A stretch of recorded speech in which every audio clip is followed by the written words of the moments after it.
Assalamualaikum warahmatullahi wabarakatuh. Anak-anakku kelas 10 agama rahimakumullah. Alhamdulillah kita bisa bermuajahah walaupun masih secara virtual. Pada kesempatan ini kita akan melanjutkan kegiatan pembelajaran usul fikih dan akan saya sampaikan materi kompetensi dasar kedua tentang sejarah pertumbuhan dan perkembangan fikih dan usul fikih. Langsung saja anak-anakku, mari kita awali dengan baca basmalah. Bismillahirrahmanirrahim. Anak-anakku, di kompetensi dasar yang sudah saya sampaikan pada pertemuan sebelumnya bahwa KD kedua untuk materi usul fikih adalah menganalisis sejarah pertumbuhan dan perkembangan fikih dan usul fikih. Pada kesempatan ini akan saya sampaikan, kita masih menggunakan buku bahan ajar fikih untuk kelas 12 non keagamaan. Nah, ini kalian bisa dibuka di halaman 10 ya. Di halaman 10 menganalisis pertumbuhan dan perkembangan fikih dan usul fikih.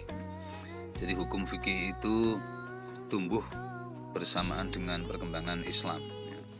Karena agama Islam adalah kumpulan dari beberapa unsur, yaitu akidah, akhlak, dan hukum atau fikih itu sendiri untuk mengatur perbuatan manusia.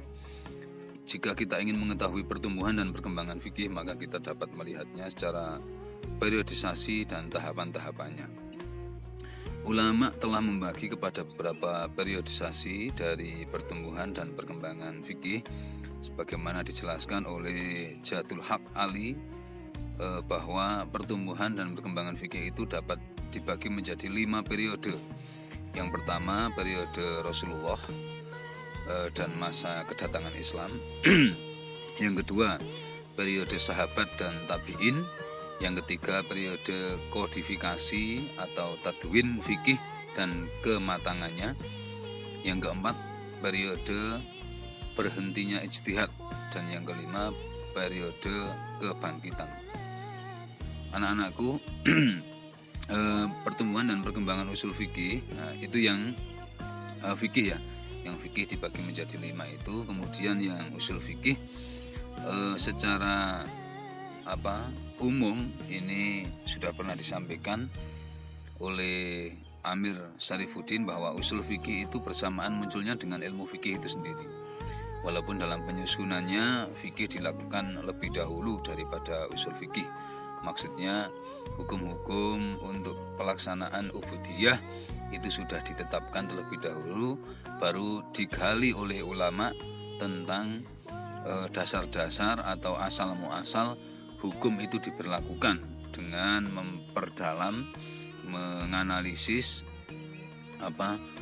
sumber hukum Islam, yakni Al-Quran, hadis, dan ijma', qiyas, juga beberapa metode untuk penetapan hukum yang lain seperti istihsan, uruf, maslahah mursalah, sadud jariah, dan sebagainya.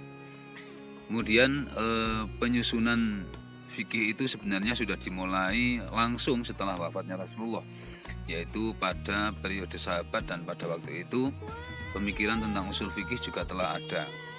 Untuk menyebut beberapa orang sahabat, misalnya ada Umar bin Khattab, Ibnu Mas'ud, Ali bin Abi Thalib, dalam mengungkapkan pendapat mereka tentang hukum telah menggunakan logika atau akal atau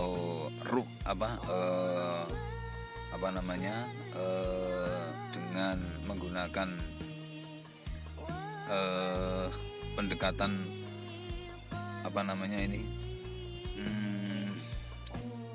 menggunakan pendekatan intelektual atau kemampuan berpikir dalam merumuskan hukum, meskipun secara jelas tidak mengemukakan bahwa itu bagian dari metode usul fikih waktu itu, belum disebut secara langsung. Sebagai contoh yang dikemukakan oleh Muhammad Abu Zahrah bahwa ketika Ali bin Abi Thalib menetapkan hukuman cambuk kepada peminum khamr, Ali berkata, apabila ada seseorang umat Islam maksudnya pada waktu itu yang minum khamr dan mabuk dan kalau ia mabuk ia akan menuduh orang berbuat zina. Maka kepada orang tersebut dijatuhkan hukuman tuduhan berbuat zina atau qadzaf, yaitu dicambuk 80 kali. Apa yang dilakukan oleh Ali bin Abi Thalib ini dipahami bahwa beliau telah menggunakan kaidah dalam usul fikih, apa yang dikenal dengan istilah sadud zari'ah. Sadud zari'ah itu adalah hukuman yang diberlakukan kepada perbuatan yang berpotensi menuju kepada kebahayaan atau kemaksiatan atau kemungkaran. Nah, waktu itu minuman khamr belum diharamkan.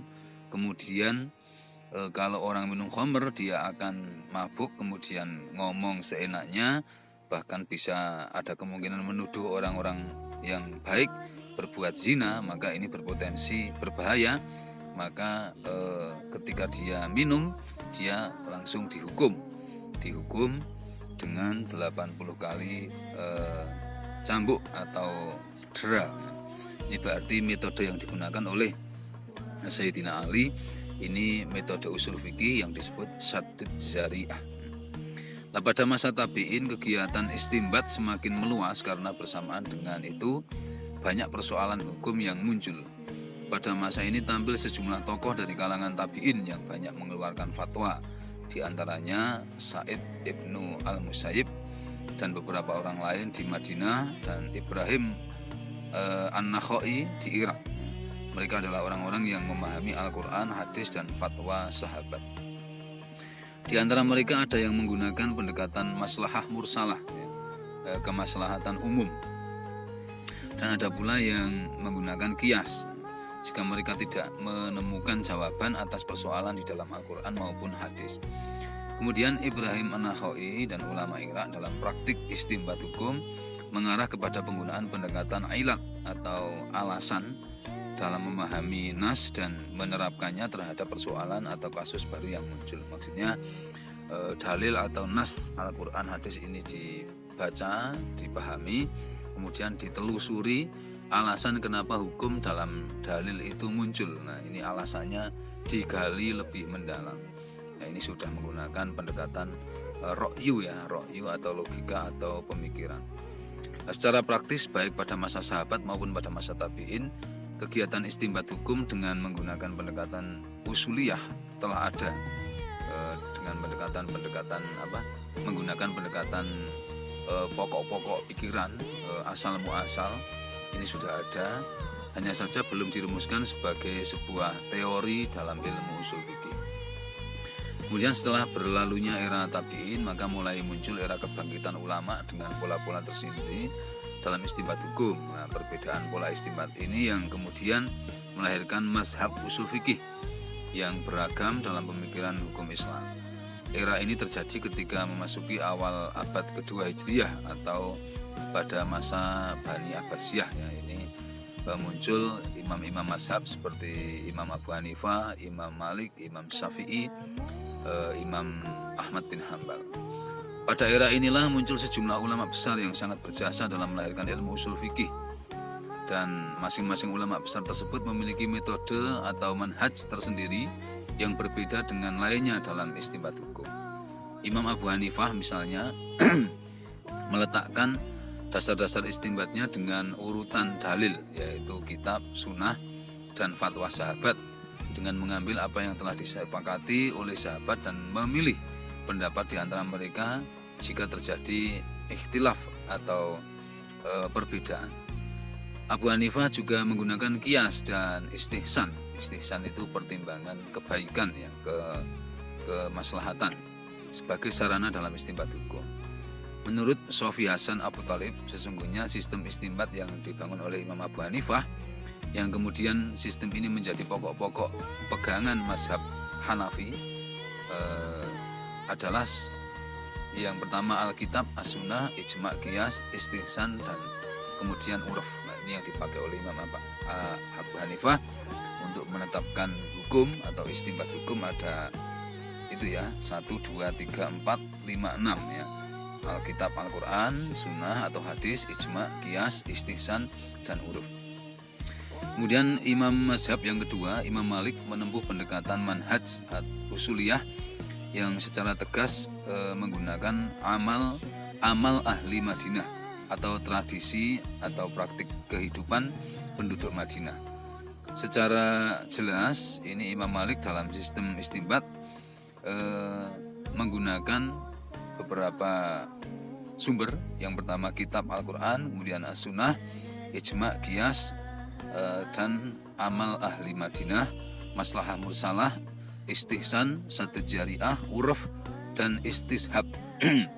Nah, istishab ini mengembalikan hukum kepada hukum asal yang pernah ada. Nah, ini nanti akan ada pembahasan sendiri terkait dengan sumber-sumber hukum Islam yang khilafiyah ini ya, yang terjadi perbedaan. Kemudian selain Imam Abu Hanifah dan Imam Malik, ada imam mazhab yang cukup masyhur di negara kita, di Indonesia, yakni Imam Syafi'i, sebagai ulama besar yang hidup dalam suasana perkembangan ilmu yang sangat kondusif dan penghargaan fikih yang sudah berkembang sejak zaman sahabat, tabi'in, dan era kebangkitan ulama mazhab. Imam Syafi'i juga berhadapan dengan berbagai keragaman pola istinbat atau penetapan hukum yang berkembang pada saat itu. Dengan demikian Imam Syafi'i berada pada posisi yang menguntungkan dalam bidang usul fikih, sehingga dalam merumuskan teori istinbat hukum, beliau memiliki dasar dan cara yang lebih sistematis. Secara teoritis, Imam Syafi'i merupakan orang pertama yang merumuskan langkah-langkah yang harus ditempuh oleh mujtahid dalam menetapkan hukum dari dalilnya. Metode yang sistematis ini kemudian disebut dengan usul fikih. Jadi pencetus teori usul fikih itu adalah Imam Syafi'i ya. Secara sistematis prinsip istinbat yang dibangun oleh Imam Syafi'i yakni yang pertama berpegang kepada kitab Al-Quran, yang kedua As-Sunnah, yang ketiga Ijma', yang keempat Qiyas. Jadi Imam Syafi'i merujuk pada 4 sumber itu, Al-Quran, hadis, Ijma', dan Qiyas.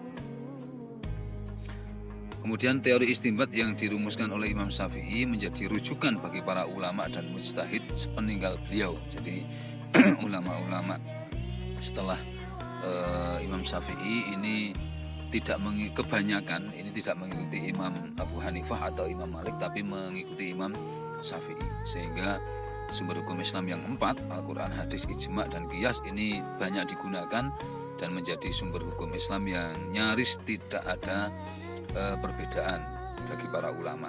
Empatnya itu digunakan. Menurut para ahli baik dari kalangan Islam maupun para ahli di luar Islam atau orientalis mengatakan bahwa Imam Syafi'i adalah orang pertama yang merumuskan usul fikih secara sistematis, sehingga usul fikih lahir sebagai cabang ilmu hukum Islam yang posisinya sangat sentral dan pemikiran hukum Islam dalam pemikiran hukum Islam. Imam Syafi'i dipandang sebagai the founding father of Islamic law theory.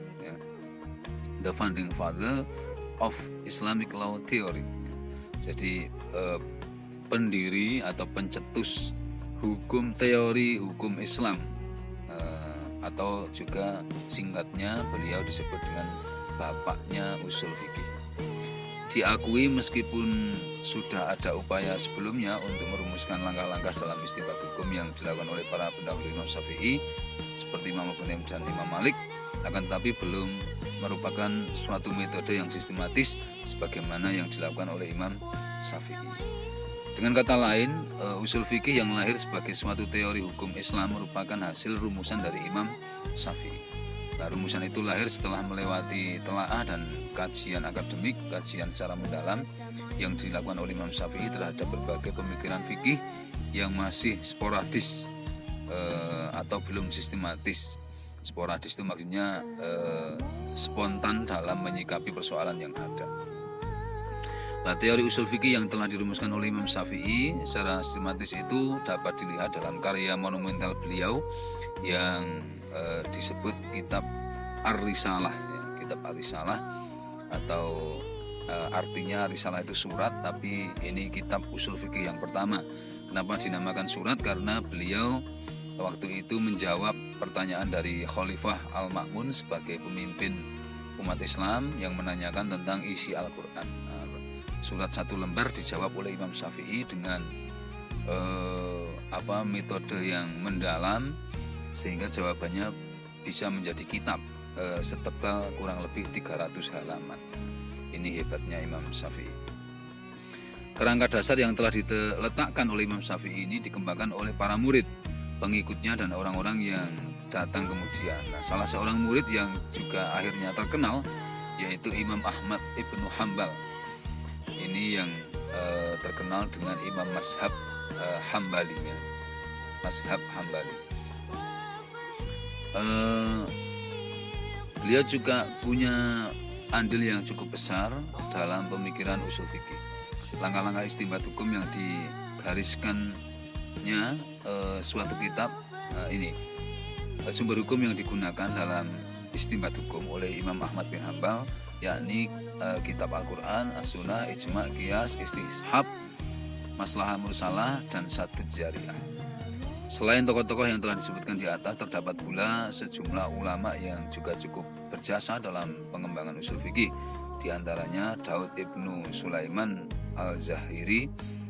Tokoh ini populer dikenal dengan sebutan Daud Zahiri karena dalam istinbat hukum lebih menekankan kepada zahir nas Alkitab dan As-Sunnah. Kemudian Daud Zahiri adalah seorang mujtahid yang dilahirkan di Irak pada tahun 270 Hijriah. Dalam istinbat hukum ia berpijak kepada zahir nas dan menolak qiyas. Kemudian pemikiran Daud Zahiri banyak mewarnai pemikiran hukum Islam. Salah seorang pengikut Daud Zahiri yang cukup terkenal adalah Ali Ibnu Ahmad Said Ibnu Ghalib Ibnu Saleh Ibnu Sofyan bin Yazid, yang lebih populer dipanggil dengan Ibnu Hazm.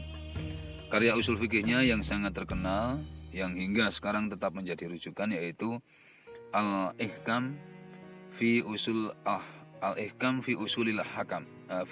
Ahkam, ya. Setelah masa ini bermunculan jumlah kitab usul fikih seperti kitab Jamu' al-Jawami karya Ibnu al-Subki, kitab Irsyad al-Fuhul karya Imam al-Syaukani, dan kitab Al-Burhan karya Imam al-Haramain, serta kitab Al-Mu'tamad karya Hasan al-Basri. Anak-anakku, itu sedikit dari sejarah pertumbuhan dan perkembangan ilmu usul fikih khususnya, ya, yang ilmu fikih hanya disebutkan tadi di periodisasinya ada 5 periode, dan silakan kalian mencari referensi untuk mempelajari sejarah perkembangan ilmu khususnya fikih dan usul fikih, dan lebih khusus lagi biografi dari 4 imam mazhab yang cukup mewarnai dalam perkembangan ilmu usul fikih, yakni Imam Abu Hanifah, Imam Malik, Imam Syafi'i, dan Imam Ahmad bin Hanbal. Anak-anakku, demikian. Terima kasih, selamat belajar. Jangan lupa untuk senantiasa menjaga kesehatan dan menjaga kebahagiaan. Terima kasih, kurang lebihnya mohon maaf. Kita akhiri dengan baca tahmid. Alhamdulillahirabbil alamin. Wassalamualaikum warahmatullahi wabarakatuh.